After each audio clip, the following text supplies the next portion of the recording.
Como vai, doutor Cartaz? Tudo bem? Bem-vindo. Acabou o ano. Acabou o ano, gente. Mas, ó, comentável com a Celeste. As pessoas nas festas de fim de ano acabam fazendo loucura, né? Comem demais, acham que esse estresse é benéfico. Isso tudo pode levar, ainda antes do próximo ano chegar, a um problema sério de saúde, né? Sabe qual que é uma preocupação? Que, por exemplo, a pessoa vai comemorar, vai tomar um vinho, vai tomar uma cerveja e, às vezes, ela acha que por isso ela não poderia tomar o remédio, por exemplo, da pressão ou do colesterol. Então, é uma coisa que é bom da gente lembrar que quando você toma uma bebida alcoólica, você às vezes até elimina mais rápido o remédio. E aí, não é para ficar sem tomar o remédio, principalmente o da pressão. É, mas quando são os hipertensos que nem sabem que são hipertensos? Então, metade da população dos hipertensos não sabia que eram hipertensos. Então, se você fizer um teste aqui na rua e pegar 100 pessoas passando na rua, 50 pessoas são hipertensas, mais ou menos. Agora, imagine, uma época que você come muito mais gordura, alimentos salgados e coisas que você não está acostumado. Já é hipertenso e não sabe que é hipertenso. Ou é hipertenso e não toma o remédio direito. E muitas vezes a pessoa toma o remédio, mas não faz o controle. Por quê? Porque aquela história de se eu não sinto nada, minha pressão tá boa. Se eu sentir uma dor de cabeça, ela tá ruim. Isso daí é um grande mito, né? Que a gente vai falar hoje de mito também. Vamos. Temos aqui, quer ver? Vamos pedir para os meninos já colocarem. Você sabe que eu queria parabenizar, porque assim, a última vez que eu estive aqui, a gente falou de colesterol, que é a segunda doença que mais mata, segundo a Organização Mundial da Saúde, no mundo. E a primeira doença que mais mata é a hipertensão arterial, que a gente está falando hoje. Ou seja, é uma doença de saúde, é um problema de saúde público que afeta mais de 40% da população. E mata quantas pessoas por ano? Mais de 400 mil pessoas morrem por ano como consequência da hipertensão. Agora, se 400 mil pessoas acabam entrando em óbito... no mundo. É, no mundo. Mas em função da hipertensão, que é uma doença que a gente consegue controlar, não faz sentido ter um número tão grande de óbitos. São as doenças que eu acabei de comentar, o colesterol e a hipertensão, são doenças silenciosas. A pessoa não tem sinal. Pelo contrário, quando a pressão está baixa, é comum a pessoa ter sono, tontura, desmaio, ânsia de vômito, quer dizer, a pressão baixa, ou seja, baixo fluxo de sangue para o cérebro, traz sintomas. Traz sintomas. Enquanto que aquele fluxo elevado, o corpo aprende a se proteger e não dá nada. Nem dor de cabeça, como as pessoas imaginam muitas vezes, né? As pessoas tendem a ter essa sensação, se dói a cabeça, tá alta, se não dói, tá boa. Não é assim, não é por aí. Temos alguns mitos e verdades para a gente já desmistificar essa história toda, ó. A pressão alta pode ser controlada apenas com uma alimentação balanceada e exercícios físicos. Isso é mito, sabe por quê? Gigante, né? Então, o que acontece é assim, qual que é a causa da hipertensão? 95% dos hipertensos são porque tem o pai ou a mãe hipertensa. Quer dizer, a genética. É a genética. Mas, se eu dou uma bobeira, não faço atividade física, eu tenho, por exemplo, meu pai e minha mãe hipertensos, mas eu faço exercício, controlo o sal, evito a barriga, eu evito o cigarro também, eu dificulto ficar hipertenso, eu dificulto que a minha genética se manifeste. Mas tem uma coisa interessante, os grandes obesos, eles estão diabéticos e hipertensos por causa da obesidade e com a dieta, atividade física, eles passam até a curar. Então, assim, 95% do hipertenso, genética. Mas você pode reverter isso através da perda de peso e atividade física. Mas quem vai falar que reverteu é o médico. Sim. Não é a gente fazendo aferição em casa com aquelas maquininhas e falar, tô tomando um remédio, mas nossa, que legal, minha pressão então agora tá normal, vou parar de tomar o remédio. Não existe isso. Porque ela tá normal porque você toma o remédio, tá normal porque tomou o remédio. Isso é muito comum de acontecer. Então. Vamos ver mais uma? A hipertensão arterial tem cura. Eu acabei de comentar. Não tem cura quando ela é o componente genético, mas ela pode controlar melhor. Então é um mito. Vamos ver mais uma? A pressão no globo ocular, o glaucoma, tem a ver com a hipertensão arterial. Então, é assim, são componentes. Se eu pudesse mostrar, eu tenho uma imagem do fundo de olho e do corpo todo. Isso, aqui, ó. Se puder voltar uma que tem o corpo inteiro da gente. Isso. Olha que legal, Kátia. Aqui a gente tem o coração bombeando sangue pelas artérias. E as artérias vão para o corpo todo. E aí pode voltar naquela imagem, a gente está vendo a artéria do fundo de olho. Isso daqui é onde está a pressão alta. E o glaucoma é no líquido que está aqui para fora. Não tem nada a ver, não comunica o líquido que está aqui com a pressão que está ali. Então, glaucoma é uma coisa. É uma doença e hipertensão arterial é outra doença. As duas têm uma pressão muito alta, uma num compartimento e outra nas artérias. Quer dizer, são pressões altas em lugares distintos. Aproveitando para falar desse exame, esse é o exame de fundo de olho. Quando a gente tira uma foto e fica aquele laranja dos olhos, vermelho, aquele vermelho é o quê? É a nossa retina, que ela tem essa cor alaranjada avermelhada. E quando você faz o exame de fundo de olho, você vai ver a retina, que é aquela imagem. No lado esquerdo que a gente tem ali, tem umas manchas, isso aqui é uma hemorragia e isso é inflamação. É um fundo de olho onde a retina, é como se a tela do cinema fosse queimada. Então é um fundo de olho de uma pessoa muito hipertensa e muito diabética, que dá para dizer isso também. Então esse exame onde o oftalmologista pinga um colírio, dilata a sua pupila e usa uma lente um pouquinho mais, que amplia, com uma luz forte, ele consegue ver isso. E ele consegue dizer, olha, sua hipertensão, ela é silenciosa, mas já te deu hemorragia, já te deu tortuosidade nas artérias. Mas tem como reverter controlando a Algumas pressão? Coisas sim, a hemorragia não. Quer dizer, você passa a ter problemas que você poderia ter evitado se simplesmente controlasse a pressão, fizesse um check-up. Fizesse um check-up. A gente falava de check-up agora há pouco. Check-up, né? Assim, fim de ano, deixa para fevereiro, deixa para janeiro. É o quando a gente tem que fazer. A gente tem que fazer. É aí que tá. É o que hoje no consultório a gente trabalha muito. É médico de família, apesar de ser cardiologista, é clínico. Mas a gente tem aquela coisa. Você vem fazer prevenção comigo, você vem uma vez por ano. Você é hipertensa, você vem de 4 em 4 meses. Você é diabético, vem de 3 em 3 meses. Cada um tem que ter uma frequência, Isso, tem que ter o teu médico de referência. Você tem que ter assim, se perguntar quem é seu médico, meu médico é tal. Fulano. Eu tenho o meu médico, você tem o seu médico. Então a gente tem que ter isso para que ele nos oriente a dizer de quando em quando a gente vem para fazer as prevenções. Tem gente correndo para fazer os exames, mas você correndo. Nossa, foi bacana isso, né? Eu fiquei falando impressionante. Todo mundo correndo. Mas ó, antes de correr, a ficar parado e inerte. Tá certo. Né? Vamos ver mais um? Um fundo, o mito, né? É mais um mito ou verdade? Ó, a pressão alta pode provocar sangramento nasal. Mito ou verdade? Verdade. Verdade? Verdade. Mas tem uma coisa, nem todo sangramento nasal é pressão alta. E aí eu vou aproveitar o gancho, eu trabalhei 10 anos em pronto-socorro e vi muito sangramento nasal acompanhado de hipertensão arterial. Porque lembra naquela árvore de artérias? Uma artéria pode romper.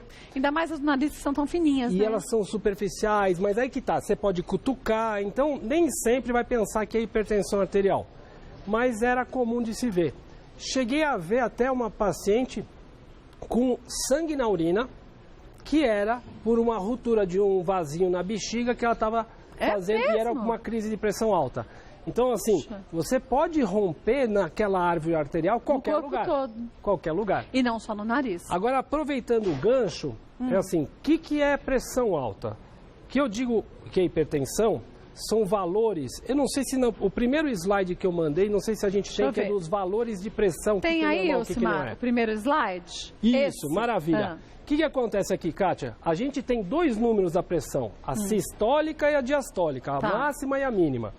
Para eu dizer que uma pessoa é hipertensa, não é no dia que ela está com o nariz sangrando, que ela sofreu um acidente, que ela está com uma cólica de rim no pronto-socorro. Porque qualquer um de nós que estivéssemos com 11 por 7, 12 por 8 e tivermos uma dor de cólica renal, cólica de vesícula, vai dizer 9 por 9. Então não é nessa hora que o médico fala que ele é hipertenso. 2 dias diferentes que eu for no médico e eu tiver com mais do que 14 ou mais do que 9, eu chamo o paciente de hipertenso. Agora, e se a pessoa tem o normal, a ótima seria 12 por 8, né? Vamos dizer que ela tem 12, a sistólica, mas a diastólica 90. 9. Então, ela é considerada hipertensa. Mesmo que esse 120 aqui, 12 Sabe o que é interessante? Seja normal, né? Isso daí que você comentou é assim, gente jovem, quando fica hipertenso, uma pessoa de 40, 50 anos de idade, quando fica hipertenso, em geral, o componente diastólico é o que sobe mais. Então, você vai ver o jovem com 15 por 10, 15 por 11. A mínima sobe muito e a sistólica nem tanto. Tanto que existe a hipertensão sistólica isolada, que é a mais comum no idoso. Que aquela história que a sistólica não precisa tratar é de 20 anos atrás. Hoje saiu fora do acima normal, de 14 precisa, né? tem que tratar. Mas é mais comum um idoso me aparecer com 18 por 7, 19 por 9. Né? Então, ele tem que tratar também. Agora, o que é sistólica e o que é diastólica? Então, quando você vai medir, eu até trouxe o aparelho de pressão. Quer medir o meu? Vamos ver como é que tá. E se tiver ruim, tiver que te mandar para o hospital, vai acabar o programa. Bom que você é médico, já me leva. Eu já chego bem assistindo. O ideal aqui não era estar em cima da camisa, não. Eu sentadinha, né? Mas assim, vamos ver numa situação de estresse, como que estaria. Posso aproveitar para falar como que se mede pressão? Claro, deve. Seguinte, qualquer aparelho de pressão de braço é um pouco mais confiável. Pode ser de pé. E, em geral, você sempre vai medir na mesma posição. Tá. Eu sempre meço com meus pacientes sentados. Há quem sempre meça deitado. O ginecologista sempre mede do paciente deitado. Você quer uma cadeira? Eu sento? Pode sentar, vamos lá. Já que é para fazer direito, né, Juju? A gente faz direito. Que assim, a tua pressão tem que estar boa em qualquer posição. Sentado, deitado, de pé. Mas não tem que estar com o braço na altura do coração? O braço está aqui na altura do coração. O manguito está acima da dobra do braço. A artéria que a gente mede está aqui do lado de dentro. A natureza é sábia e uma artéria que vem pulsando a sistólica 120, 130 não está aqui do lado de fora, ela está aqui escondidinha. Então o meu aparelho de pressão eu vou colocar em cima da artéria que está aqui no braço. Tá. E aqueles que a gente mede no pulso, aqueles que a gente tem em casa? Bons, mas esses de braço são mais precisos. Tá. Então, na hora que a gente mede, o paciente não pode cruzar a perna, porque subiria a pressão, ele não deve falar. Então, vou ficar aqui meia hora medindo a pressão para deixar a cara. Vamos ver quanto que ela aguenta ficar sem falar, sem rir. Então, eu insuflei. Tem música de suspense? Não, minha pressão você sabe, é normal. 130 por 80. E olha que eu estou... no meio do programa, está agitado. E mesmo assim tá bom. Então, quando eu insuflei aqui, eu fui até 160. Ficou um silêncio na tua artéria. O que quer dizer esse silêncio? Que fechou, estrangulou a artéria e não deixava passar o fluxo de sangue. Na hora que eu comecei a desinsuflar, abaixar o reloginho, começou a fazer um barulho no 130. Tum, tum. Então onde começa a fazer o barulho, na hora que o sangue consegue atravessar uma pressão de 130, é a sistólica. Que legal. E na hora que ele para de pulsar, que foi no 80, é a diastólica. Uma é a contração dos ventrículos, a outra a contração dos átrios. Agora, a minha pressão normalmente ela é baixa. Como eu tô... Baixa, não. Não, mas... Baixa é menos que 9 por 6. Mas a minha, às vezes, é 9 por 6. Mas é 10. normal. Mas é normal? Então, se mas você 9 puser... por 6 é baixa. Eu trouxe até uma tabelinha, mas não está aqui. Mas assim, de 9 por 6 a 13,5 por 8,5 é normal. É normal. 9 por 6. Então, por que você falava que pressão baixa é abaixo de 12 antigamente? Não. Baixa é menos que 9 para sistólica ou menos que 6 para diastólica. O que acontece? A pressão baixa, a gente já falou uma vez aqui, ou várias até, que é aquele, eu brinco que é o kit menininha. Juju. A mulher não toma água, porque não faz xixi em qualquer lugar, e aí ela tem mais infecção de urina, tem mais prisão de ventre e tem pressão baixa. Aí quando ela vai para a praia, dá uma suadinha, ela já estava com 9 por 6, vai para 8 por 4, levanta, vê a luzinha piscar e puf, cai. Você não sabe, minha sobrinha, a gente viajou para Fernando de Noronha, a Gabi tem 17 anos. Ela desmaiou na praia. Mas desmaiou na areia. Agora você imagina se a pessoa está no mar, nadando, fazendo um esporte sozinha e faz isso. Morre, né? A gente afogado. O que é interessante de entender? Por que a pessoa desmaia? Porque o sangue não consegue oxigenar bem o cérebro. E aí você perde. Então, quando você estivesse deitado, talvez nadando, você não vai desmaiar. Porque o sangue está chegando fácil no teu cérebro. Então, outra coisa, a pessoa está na praia, suando, provavelmente ela tomou uma bebida alcoólica que é vasodilatadora, e de repente ela se levanta e desmaia. Deixa ela deitadinha. Se demorar mais que 15 segundos para abrir o olhinho, você levanta as pernas, que o sangue corre para a cabeça e a pessoa abre os olhos na hora. Que a gente tem uma tendência de querer levantar uma pessoa que caiu desmaiada por falta de fluxo de sangue no cérebro, não é por aí. Tem uma imagem a mais interessante na próxima. Vamos ver a próxima imagem? A outra, aqui, outra. Mais uma. Mais uma. Mais uma. Aí, outra. Bom, isso daqui, na verdade é feinho, mas é rápido. Não, é feio não. Na verdade, isso aqui, se a gente não cuidar, o que pode acontecer, isso aqui é o cérebro, aqui tem uma artéria e aqui a artéria rompeu. Por que a hipertensão é tão grave?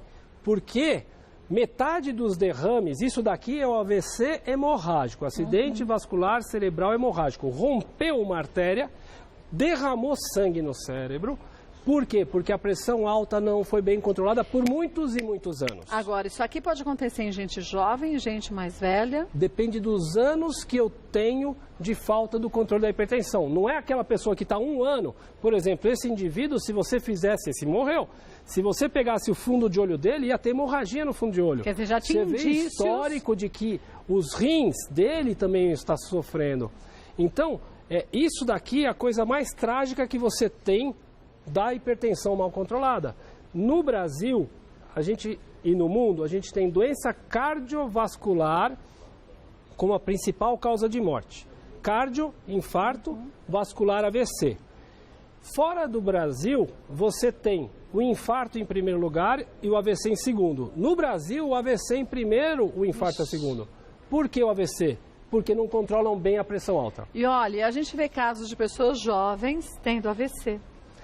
Tem o aneurisma cerebral, que é uma coisa mais relacionada a uma genética, onde a parede da artéria rompe e aí derrama o sangue no cérebro, né? Aí às vezes não precisa ter hipertensão, mas é um defeito na parede da artéria. Mas como você disse, os hipertensos, e a gente vê que hoje, criança, adolescente, pode ser hipertenso, com excesso de peso, diabetes, isso é muito triste. Com 28 anos de idade já tratando, com 19 anos de idade já tratando, então, gente, posso falar, a maioria desses jovens são obesos. Aí veja só, se com 18, 19 anos está tratando hipertensão e colesterol alto, aos 35... 38, ele já está 20 anos de hipertensão. Já pode ter um problema desse, né? Bem fácil.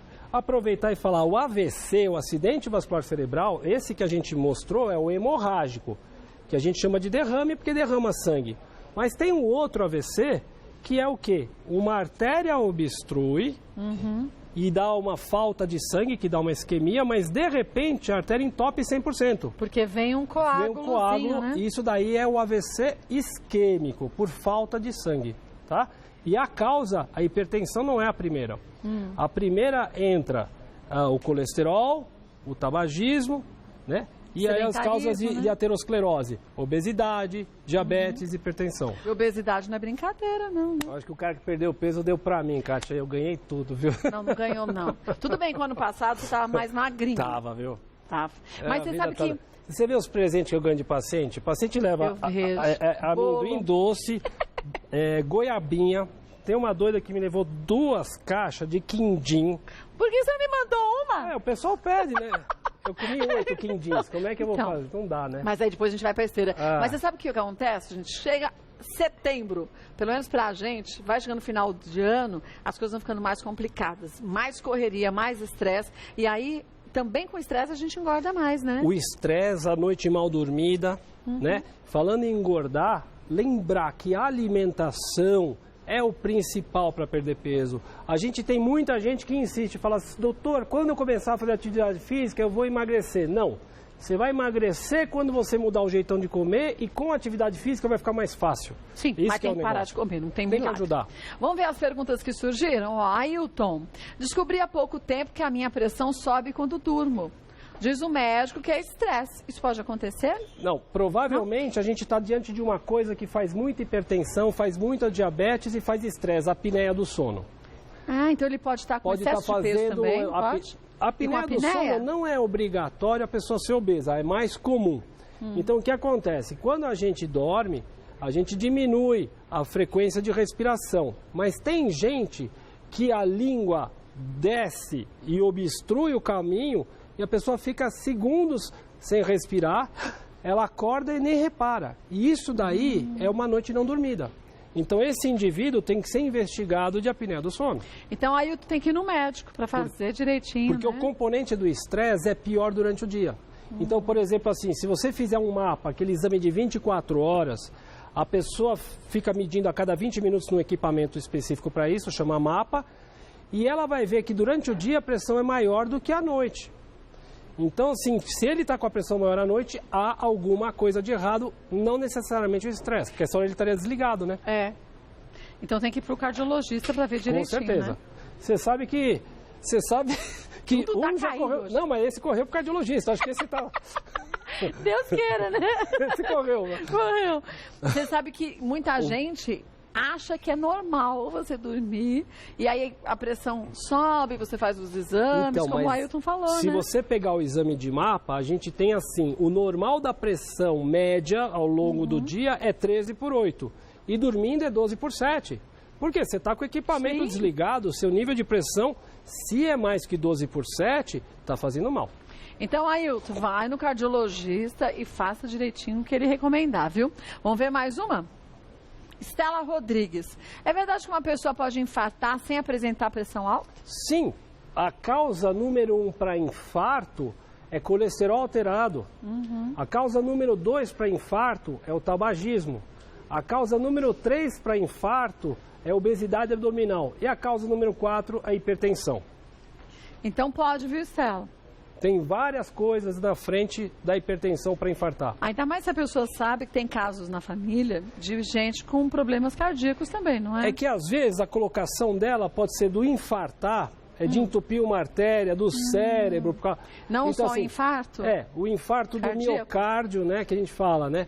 Mas assim, não necessariamente, por exemplo, para o AVC, você tem 50% por causa da pressão e os outros 50%. Outras coisas, né? Vamos ver mais uma? Jeane, minha pressão sobe de vez em quando. Já fui ao cardiologista e fiz vários exames. Ele falou que não sou hipertensa, mas ela continuou subindo. Então, como pode isso? Não, mas é assim, primeiro, se você tem genética para ser hipertenso, você tem uma grande chance. Se os seus valores de pressão de repouso estão acima de 13,5 por 8,5 para arredondar, você já tem um indício da hipertensão.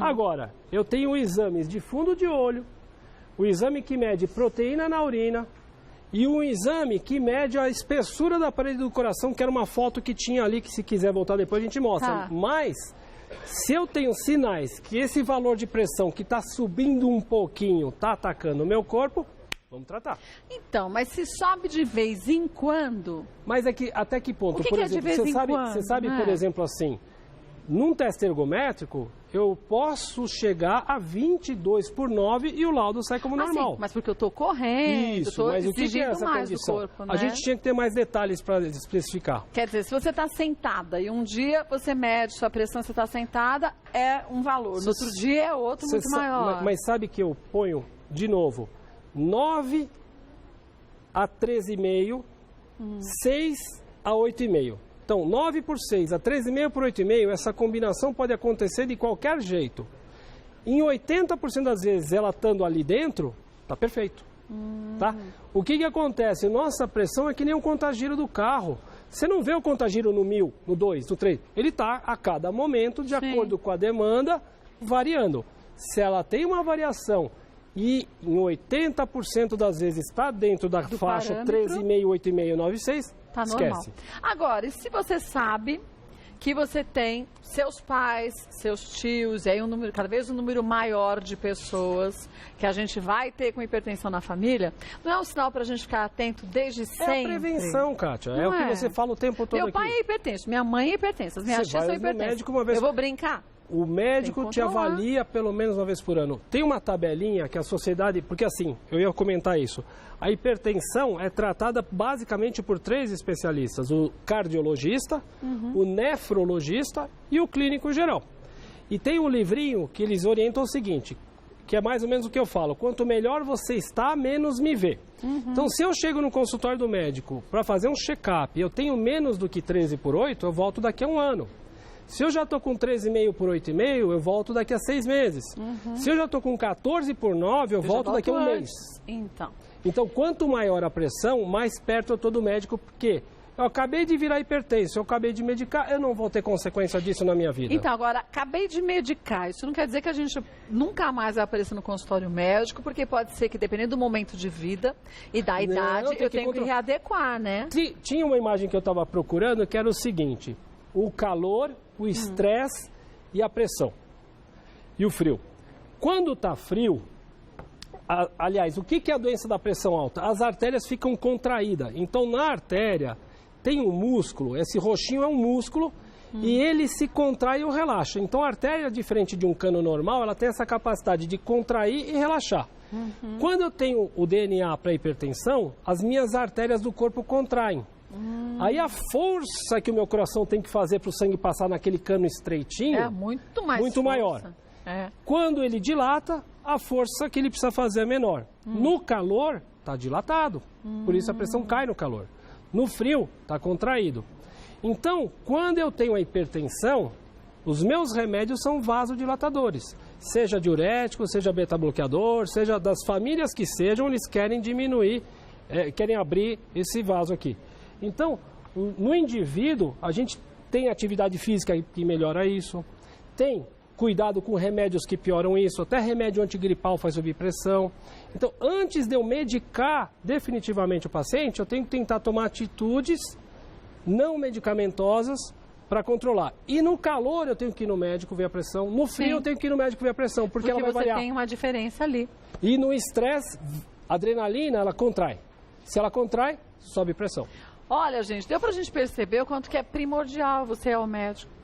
E não é pra gente esperar sintoma nenhum, não, gente. Tem que ir antes. Sintoma que dá é coisa simples. Então. Palpitação não mata ninguém, mas leva ao pronto-socorro, ao consultório. E a perigosa, que é a diabetes, o colesterol e a pressão, não dão sintomas. Seja mais esperto, faça a prevenção, tenha o seu médico clínico para te acompanhar, aquela pessoa que vai te orientar. Você volta daqui a 6 meses, daqui a 4 meses, daqui a 1 ano. E não existe uma pessoa que toma um remédio, os remédios mudam, os remédios melhoram, os remédios às vezes acabam sendo proscritos. Então a gente tem que ter um segmento médico rotineiro orientado pelo teu especialista. Individualizado, gente. Não é que foi bem legal para tua irmã um remédio, para você vai ser também. Ah, mas isso acontece direto. Não, isso é a coisa mais comum. Toma um remedinho daqui de não sei quem. Que para mim foi ótimo, né? Então, e assim, tem remédio que para o homem não é usado. Mexe na parte sexual. Então. E aí a mulher está tomando, vai lá e dá pro camarada, e vê lá. Nossa, eu fiquei agora emocionado aqui de ver. Viu quanto tempo? Ele é muito gente boa, Meu amigo João. Querido do coração, meu irmão. Ele é muito gente boa. Vamos ver mais uma pergunta? Vamos ver de quem é? Edinaide. Minha pressão é controlada, mas quando vou me consultar com o médico, ela sobe. Essa é a famosa síndrome do avental branco. O médico deve ser bonitão, hein? Não é isso não. A gente fica com medo do diagnóstico. Se ele é bonito ou ele é feio, a gente nem repara. Uma vez a gente fez uma entrevista com o João Ferreira sobre a síndrome do jaleco branco. Então tem duas coisas. Uma coisa chama efeito do jaleco branco, que é isso que ela falou. Quando eu vou no médico, eu já sou hipertensa, eu vou no médico, ela está pior no consultório. Isso é efeito do jaleco branco. Todo mundo, num pronto-socorro, num consultório, tem valores maiores que em casa. Mas a síndrome do jaleco branco é aquele camarada que eu tenho um ou outro, ele vai no médico, 18/10. O médico fala, você é hipertenso. Ele não fez aquelas 2 consultas. Sim, que devia ter já vai lá e dá né? de cara o remédio. Aí o cara vai para casa, ele tinha 12/8. Tomou o remédio, caiu a pressão, passou mal, tontura.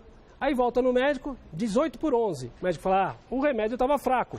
E dá mais forte no coitado. E aí o pobre? E aí ele passa pior. Aí vai no outro médico. E aí vai com a mesma história. Então, a síndrome do jaleco branco é o indivíduo não hipertenso, que só fica hipertenso na presença do médico e acaba sofrendo essa complicação. Um exame que ajudou muito a diagnosticar é o mapa.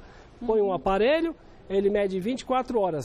Eu tenho um caso que o cara chegou, eu acho que foi a 17/20/14, um número absurdo no laboratório, quando pôs o aparelho. E depois? Passou o resto do dia 12/8, foi tirar o aparelho tipo 17/11. Nossa, coitado. É a síndrome do jaleco branco. Mas isso é minoria, né? É pouco. São poucas as pessoas, né? Uns 3% mais ou menos você vai ter de incidência disso.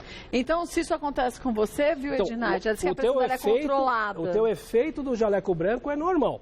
Em casa é melhor do que no consultório. Então faz parte. É o estresse, né, gente? Não tem jeito. Olha, eu vou passar para vocês o site do Dr. Gataz. Entra lá. Gente, lá tem matérias pra gente que é leigo entender tudo direitinho. Você quer começar a fazer uma atividade física? Tem um negócio muito legal também no site dele, que você coloca a sua idade, seu nome ali, e aí você vai saber qual a frequência cardíaca que você tem que ter. Um treino. Então, por exemplo, quer queimar gordura, quer adquirir condicionamento. Isso é muito legal. Tem gente que também fala, mas eu estou fazendo atividade física, comendo direitinho, eu não emagreço, não fica no batimento correto para a tua necessidade, pra você, né? Se o seu foco é perder peso, o teu batimento é diferente daquele para ganhar resistência. Entra no site www.drgatas.com, não é BR, é só .com. Obrigada mais uma vez. Beijo nas meninas, viu? Obrigada.